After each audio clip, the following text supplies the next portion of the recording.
The church in America is going to suffer so terribly. And we laugh now, but they will come after us. They will come after our children.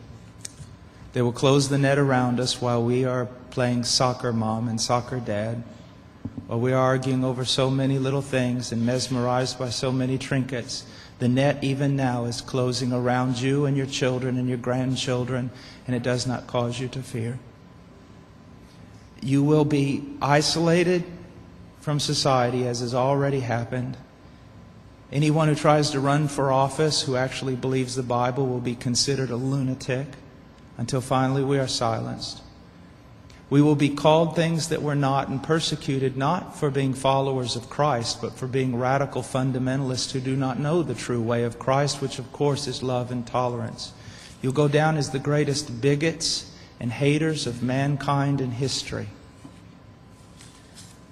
They've already come after your children, and for most of you, they got them. They got them through the public schools and indoctrination, and the university and indoctrination, and then you wonder why your children come out not serving the Lord. It's because you fed them right into the devil's mouth. So little by little the net is closing around, and then it's not little by little. Look how fast things are going downhill just in a matter of weeks. Matter of weeks. But at the same time, know this.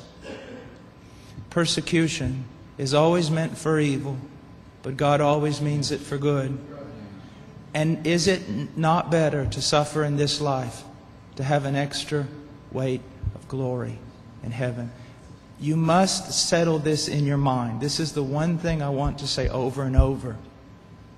Do not believe. Down through history, you have a wrong idea of martyrdom and persecution.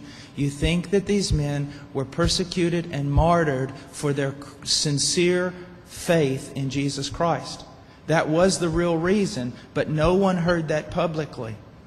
They were martyred and they were persecuted as enemies of the state, as child molesters, as bigots, as narrow-minded, stupid people who had fallen for a ruse and can contribute nothing to society. Your suffering will not be noble. So your mind must be filled with the Word of God when all people persecute you and turn on you. And the Spirit of God in common grace pulls back, and you see even your children and your grandchildren tossing in the lot that you should die. This is no game. You want revival and awakening, but know this. For the most part, great awakenings have come only preceding great national catastrophes or the persecution of the church.